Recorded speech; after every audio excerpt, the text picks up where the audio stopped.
என்ன என்ன வேணும்? என்ன வேணும்? என்ன பண்ணிருக்கீங்க இந்த நேரத்துக்கு? மணி 11:30. விளாடணுமா? Let's play. இந்திரி இந்திரிடா.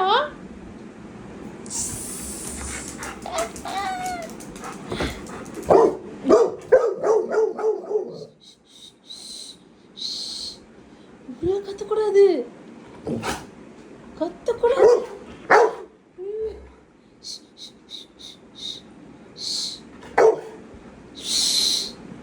அவன் பிடிச்சிட்டு போயிடுவாங்க அப்புறமா. உன்னை அமைதியாக இருக்கணும். செல்ல வேண்டியது. சரி, கீழே என்ன பண்ணிட்டு இருந்த? கீழே என்ன பண்ணிட்டு இருந்த? என்னது இது? ஏன் ஒரே ஸ்மைலிங்காக இருக்க? ஏன் ரொம்ப சிரிச்சிட்டு இருக்க நீ? என்ன இது போஸா? உன் காலோட போஸ் சிக்னேச்சர் போஸோ? உங்கள் சிக்னேச்சர் போஸோ நீங்கள்?